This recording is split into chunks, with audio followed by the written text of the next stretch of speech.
Visakha Madhurawada Chandrampalem high school వద్ద foot over bridge నిర్మాణానికి సంతకాల సేకరణ చేసిన జై భారత్ పార్టీ అధ్యక్షుడు జేడి లక్ష్మీనారాయణ.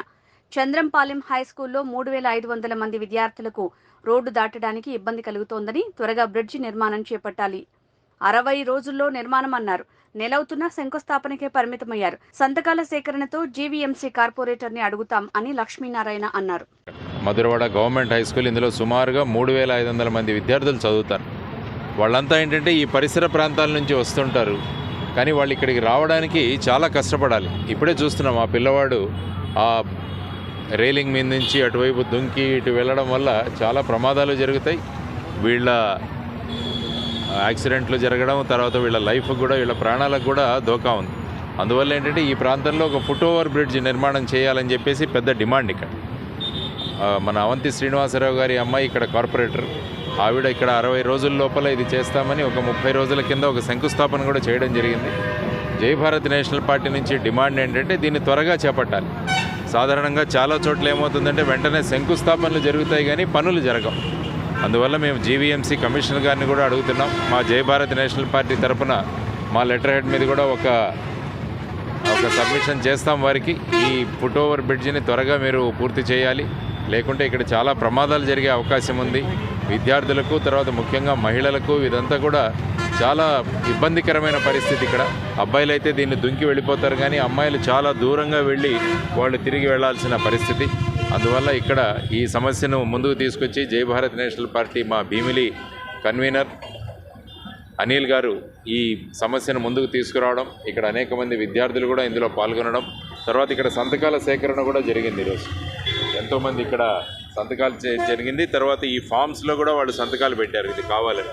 కాబట్టి ఈ సంతకాల సేకరణతో ఒక మా జై భారత్ పార్టీ లెటర్ హెడ్లో ఈ కమిషనర్ గారికి కూడా ఇస్తాము. ఇది త్వరగా ఇంకొక నెల రోజుల లోపల అయ్యేటట్టు చేస్తాము, లేకుంటే ఇక్కడ పెద్ద ధర్నా కార్యక్రమాన్ని ఏర్పాటు చేయాల్సిన అవసరం వస్తుంది. ఎందుకంటే పరీక్షలు వస్తున్నాయి, ఇప్పుడు విద్యార్థులకు పరీక్షలు రాయడానికి కూడా చాలా ఇబ్బందులు కలుగుతాయి. అందువల్ల వెంటనే ఈ ఫుట్ ఓవర్ బ్రిడ్జ్ నిర్మించాలని మేము డిమాండ్ చేస్తున్నాము. ఎమ్మెల్యే గారిని, తర్వాత కమిషనర్ని, తర్వాత ఇక్కడ ఉన్న లోకల్ కార్పొరేటర్ గారిని కూడా. సో ఇవి త్వరగా చేస్తారని మేము కోరుకుంటున్నాం. ప్రజల సమస్యలు తీర్చడమే ప్రభుత్వం యొక్క బాధ్యత, కాబట్టి దీన్ని యుద్ధ ప్రాతిపదికన మీద ఈ సమస్యను పరిష్కరించాలని జై భారత్ నేషనల్ పార్టీ కోరుతోంది. జై భారత్. తెలంగాణలో ప్రభుత్వం మారింది కదా సార్, ఏపీలో కూడా మారే పరిస్థితి, అందుకనే జై భారత్ వచ్చింది. జై భారత్ అందుకనే వచ్చింది ముందుకు. మార్పు తీసుకురావాలి. మార్పు జరిగితే జై భారత్ వల్ల అనుకోవచ్చు సార్. డెఫినెట్ మార్పు జరుగుతుంది, జై భారత్ వస్తుంది ప్రభుత్వంలో. సార్ జై భారత్ అమరావతి మద్దతు ఏకైక రాజధాని, 3 రాజధానులు. ఏకైక రాజధాని మనం అందరం కూడా శాసనసభలో మనము తీర్మానం చేసి అందరికీ చెప్పాం అమరావతి అన్నది రాజధాని అని చెప్పేసి. మేమేం చెప్తున్నామంటే జై భారత్ నేషనల్ పార్టీ విశాఖపట్నంలోను, కర్నూలులోనూ ఒక్కొక్క హైకోర్టు బెంచ్ ఏర్పాటు చేయాలని మేము చెప్తాం. అంటే ఇక్కడ ఉన్నవాళ్ళు ఇక్కడ హైకోర్టుకు వెళతారు, అక్కడ ఉన్నవాళ్ళు అక్కడ హైకోర్టుకు వెళతారు, అమరావతి పరిసర ప్రాంతాల్లో ఉన్నవాళ్ళు అక్కడికి వెళ్తారు. ఎప్పుడు కూడా ప్రభుత్వం కానీ ఎలా ఉండాలంటే ప్రజలకు ఏ విధంగా సులభతరంగా ఉంటుంది అన్న వ్యవస్థ, ఆ వ్యవస్థ కోసం వెళ్ళాలి. లేకుంటే ఇప్పుడు రాజధాని ఇక్కడికి పెట్టేస్తే చిత్తూరులో ఉన్నవాళ్ళు ఇక్కడికి రావాలి, కర్నూలులో వెళ్ళేసి హైకోర్టు పెడితే ఇక్కడ ఉన్నవాళ్ళు అక్కడికి వెళ్ళాలి. తర్వాత మేమేమంటున్నామంటే ప్రతి సంవత్సరం కర్నూలులో లేదా విశాఖపట్నంలో ఒక అసెంబ్లీ సెషన్ జరగాలి అంటాం. అంటే మొత్తం మంత్రులు, శాసనసభ్యులంతా ఇక్కడికి వస్తారు, ఒక సెషన్ ఇక్కడ జరపాలి. అందువల్ల ఇక్కడి సమస్యలు ఏంటన్నది వాళ్ళకి తెలుస్తుంది. తర్వాత 200 రోజులు శాసనసభ సమావేశాలు జరగాలని చెప్తున్నారు. ఎమ్మెల్యేలకు ప్రశిక్షణ ఉండాలి అంటున్నాం. ఇప్పుడు ఏమైపోతుంది, ఎలక్ట్ అవుతున్నారు, శాసనసభకు వస్తున్నారు, పద్ధతులు తెలియవు, ప్రొసీజర్లు తెలియవు, బిల్లు ఎలా ప్రవేశపెట్టాలి, ఏం మాట్లాడాలి, ఈ సులభంగా ఉండేది బూతులు మాట్లాడటం. సార్ మళ్ళీ జగన్మోహన్ రెడ్డి ప్రభుత్వం కానీ ఏర్పడితే దాని పరిణామాలు ప్రజలు నిర్ణయిస్తారు ఎవరు కావాలి అన్నది. అంటే ఒకవేళ మళ్ళీ ఆయన కానీ వస్తే చూడండి, మీకు తెలుసు కదా, ఆయన సిద్ధమని అంటున్నారు, ఆయన మళ్ళీ మేమే వచ్చేస్తామని అంటున్నారు. ప్రజలు చాలా దగ్గరగా పరిశీలిస్తారు ప్రతి విషయాల్ని కూడా. మనం ఏదో అనేసుకుంటాం, కానీ ప్రజలు చాలా చక్కగా వాళ్ళని నింపుతారు. ఫర్ ఎగ్జాంపుల్ మీరు ఢిల్లీలో చూస్తే రాష్ట్ర ప్రభుత్వం కోసం వాళ్ళు ఆమ్ ఆద్మీ పార్టీని ఎన్నుకున్నారు, అదే పార్లమెంట్ వచ్చేసరికి భారతీయ జనతా పార్టీని ఎన్నుకున్నారు. కాబట్టి ప్రజలు విషయాలను గమనిస్తుంటారు, వాళ్ళ ఓటుని వాళ్ళు చక్కగా వినియోగిస్తారు. ఇక్కడ కూడా ప్రజలు అబ్జర్వ్ చేస్తున్నారు. కాబట్టి వాళ్ళు వాళ్ళ ఓటు హక్కును వినియోగించుకొని ఎవరైతే మీ పిల్లల భవిష్యత్తు కోసం పనిచేస్తారో వాళ్ళనే మీరు ఎన్నుకోండి అని వాళ్ళకి చెప్తున్నారు. తగ్గుకునే దాంట్లోనే బిజీగా ఉన్నారు. కానీ జై Bharat national party manifesto release చేయడంలో బిజీగా ఉండినాం. మేము ఒక మేనిఫెస్టో కూడా రిలీజ్ చేశాము. అన్ని విషయాలు అంటే ప్రాంతాల అభివృద్ధి చెందాలి, గ్రామాల అభివృద్ధి చెందాలి, పట్టణాల అభివృద్ధి చెందాలి, మంచి విద్య లభించాలి, మంచి వైద్యం లభించాలి. ఈ కారణంగా మేము మా మేనిఫెస్టోలో తయారు చేయడంలో బిజీగా ఉంటే మిగతా వాళ్ళు పొత్తులలో బిజీగా ఉంటున్నారు. ఎవరు ఎన్ని సీట్లు ఇస్తారు, తర్వాత ఎవరితో పొత్తు పెట్టుకోవాలి, ఇంకొక పార్టీ పొత్తు వస్తే కొన్ని సీట్లు ఇక్కడ తగ్గుతాయి. సో ఈ విధంగా ఆలోచనలతో వెళుతున్నప్పుడు జై భారత్ నేషనల్ పార్టీ పొత్తులు పెట్టుకోదు, ప్రజా సంక్షేమం కోసం ముందుకు వెళుతుంది అని చెప్పడానికి మా మేనిఫెస్టో కూడా రిలీజ్ చేశాను. ఆ కాపీ కూడా మీకు ఇస్తాను. ముఖ్యంగా మేము చెబుతున్నది ఏంటంటే అర్బన్ ప్రతి నియోజకవర్గానికి 100 కోట్లు రిలీజ్ చేయాలనేది జై భారత్ పార్టీ యొక్క మేనిఫెస్టోలో ప్రధానమైన అంశం. ప్రస్తుతం ఏమవుతుందంటే ఎమ్మెల్యేలు ముఖ్యమంత్రికి దగ్గరగా ఉంటే వాళ్ళ నియోజకవర్గంలో మాత్రమే నిధులు రిలీజ్ అవుతాయి. అదే ప్రతిపక్షాల్లో ఎవరైనా ఎమ్మెల్యే ఉంటే ఆ నియోజకవర్గానికి నిధులే ఉండవు. అందువల్ల జై భారత్ నేషనల్ పార్టీ ఏం చెప్తుంది, ఎమ్మెల్యే ఏ పార్టీ వాళ్ళకి చెందినా కూడా ప్రతి నియోజకవర్గానికి కూడా 100 కోట్లు రిలీజ్ చేయాలి. ఈ 100 కోట్లు కూడా ఎమ్మెల్యే ఖర్చు పెట్టరు. ఆ ప్రాంతంలో ఉన్న ప్రజా కమిటీ ఏదైతే ఉందో వాళ్ళు నిర్ణయిస్తారు. ఫర్ ఎగ్జాంపుల్ ఇక్కడ ఈ నియోజకవర్గానికి, భీమిలి నియోజకవర్గానికి 5 సంవత్సరాల్లో 500 కోట్లు రిలీజ్ చేస్తే ఈ ఫుట్ ఓవర్ బ్రిడ్జ్ అన్నది వెంటనే చేసుకోవచ్చు మనం. కానీ ఇక్కడ ఏమవుతుందంటే ఫండ్స్ రావాలి, వాళ్ళని చెప్పాలి, ఈ విధంగా ఉండడం వల్ల అభివృద్ధి కుంటుపడుతుంది. సో దానివల్ల జై భారత్ నేషనల్ పార్టీ ఎప్పుడూ కూడా ప్రజలే పాలకులు అన్న కాన్సెప్ట్. మాకు చీఫ్ మినిస్టర్ ఎవరో తెలియదు, కానీ మా గ్రామ సర్పంచ్ ఎవరో తెలియాలి, మా వార్డు యొక్క కౌన్సిలర్ ఎవరో తెలియాలి, కార్పొరేటర్ ఎవరో తెలియాలి. ఆ విధమైన డీసెంట్రలైజ్ అంటే వికేంద్రీకరణమైన పాలన ఏదైతే ఉంటుందో దానికి జై భారత్ నేషనల్ పార్టీ ప్రధానంగా ఇస్తుంది. ప్రతి ప్రాంతంలో కూడా 10 చిన్న చిన్న పరిశ్రమలు నెలకొల్పాలన్నది కూడా మా ఆకాంక్ష. సో ఆ విధమైన మేనిఫెస్టోతో ముందుకు వచ్చాము. సో దాన్ని ముందుకు తీసుకెళ్తాం. కాబట్టి అందరూ పొత్తులతో బిజీగా ఉంటే మేము మేనిఫెస్టోని ప్రచారం చేయడంలో బిజీగా ఉన్నాం. కాబట్టి ప్రజలందరూ ఆలోచించండి. ఎందుకంటే నిన్నటి వరకు ఒక పార్టీలో ఉన్నవాళ్ళు రాత్రికి రాత్రి ఇంకో పార్టీలో జాయిన్ అయిపోతున్నారు. మరేంటి అంటే అంతవరకు ఒక పార్టీ సిద్ధాంతాలు ఉన్నవాళ్ళు రాత్రే సిద్ధాంతాలు మారిపోయి మళ్ళా ఉదయానికి కొత్త సిద్ధాంతాలు వస్తాయి. కాబట్టి వీళ్ళందరూ కూడా ప్రజలను మోసం చేస్తున్నారు అన్నది ప్రజలు గ్రహించాలి. అందువల్ల ఇటువంటి మోసపు రాజకీయ నాయకులతో మీరు మోసపోకండి.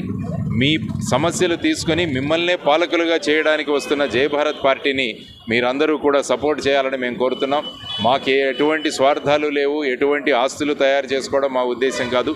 మిమ్మల్ని ఆస్తిపరులుగా చేయాలి, మీ పిల్లలు తర్వాత భావితరాలు చక్కగా ఉండాలన్నది జై భారత్ నేషనల్ పార్టీ యొక్క ప్రధానమైన ఉద్దేశం. కాబట్టి మేనిఫెస్టోను అందరూ చదవండి.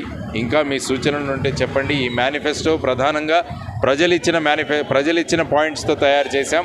ఆ తర్వాత ప్రతి నియోజకవర్గానికి కూడా ఒక మేనిఫెస్టో తయారు చేయబోతున్నాం.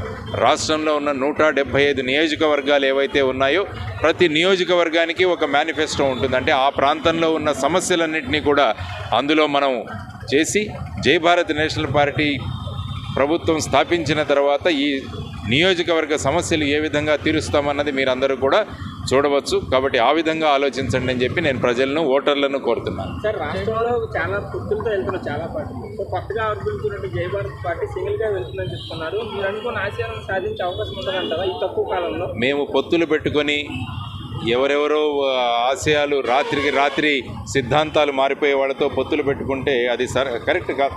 అందువల్ల మాకు ఓపిక ఉంది ప్రయాణం చేయడానికి. మాకు ప్రజల మీద మేము నమ్మకం పెట్టుకున్నాం. అందువల్ల మేము దీర్ఘకాలం పోరాడతాం, దీర్ఘకాలం ప్రజా చైతన్యానికి మేము ముందుకుంటాం. కాబట్టి ఈ పొత్తులతో ఏదో ఒకరిద్దరికి ఎమ్మెల్యేలు వస్తే సరిపోతుందన్న భావాలతో చాలామంది పనిచేస్తున్నారు. కానీ జై భారత్ ఆ విధంగా ఆలోచించే పార్టీ కాదు. మొత్తం మార్పు రావాలి, ఆమూలాగ్రంగా మార్పు రావాలని కోరుకుంటుంది జై భారత్ నేషనల్ పార్టీ. క్షేత్రస్థాయిలో బలోపేతం జరుగుతుందా సార్ పార్టీ?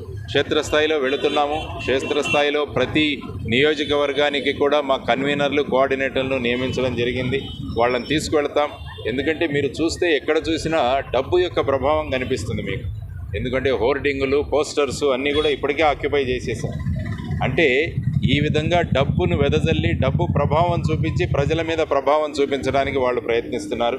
మేము ఇంటింటికి వెళ్ళి మేము ఏం చేస్తామో అని చెబుతాం. ఇది డబ్బుల పార్టీ కాదు ఇది.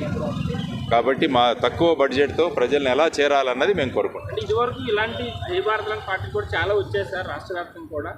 వాళ్ళు కూడా డబ్బు లేకుండా ఆర్థిక లావాదేవీలు లేకుండా రాజకీయాలు చేసి ప్రజల్లో ఒక అవేర్నెస్ తీసుకొచ్చే ప్రయత్నం చేసి విఫలమయ్యే పరిస్థితి ఉంది సార్. కానీ జై భారత్ అది అధిగమించే పరిస్థితి ఉంది సార్.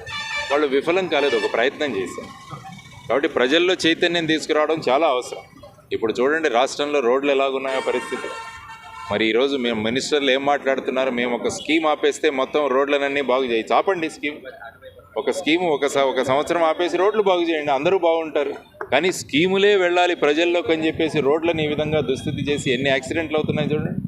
కాబట్టి ప్రయారిటీస్ అంటే ఆ విధంగా ఉంటున్నాయి వాళ్ళు. అంటే అప్పు ఎక్కడి నుంచైనా తీసుకురండి, కానీ ప్రజలకు సంక్షేమం కానీ ఫ్రీబీలు కానీ ఇవ్వండి అన్న ఆలోచనలు ఉంటే రాష్ట్రం ఎప్పటికీ బాగుపడుతుంది.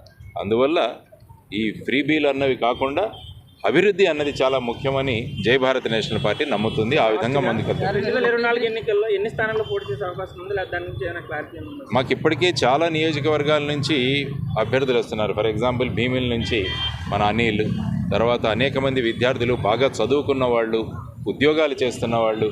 మాకేమీ స్వార్థం లేదు సార్, మేము వచ్చి ప్రజల కోసం పనిచేస్తామన్న వచ్చినవాడు. జై భారత్ నేషనల్ పార్టీ ఇంకోటి ఏం చెప్తుందంటే, మీరంతా కనుక ఓటు వేసి మమ్మల్ని ప్రభుత్వంలోకి తీసుకురాగలిగితే 2029లో మేము క్యాంపెయినింగ్ చేయం, ఒక్క పోస్టర్ కూడా పెట్టాం. ఆ 5 సంవత్సరాలు మేము ఏ పని చేశామో అదే చాలు. లేకుంటే ఇప్పుడు 4.5 సంవత్సరాలు 5 సంవత్సరాలు అయిన తర్వాత కూడా రాష్ట్రానికి ప్రత్యేక హోదా రాలేదు. మరి సిద్ధం, మేము సిద్ధం అంటున్నారు. ముందు ప్రత్యేక హోదా తెచ్చి సిద్ధం అని చెప్పండి. మీ పార్టీ అయినా ఆల్టర్నేటివ్ ఏమైనా ఉందా సార్ సిద్ధం అనే దానికి? అంటే ఆల్రెడీ జనసేన టీడీపీ మేము సిద్ధం అనే ఒక పోస్టర్తో ఉన్నాయి.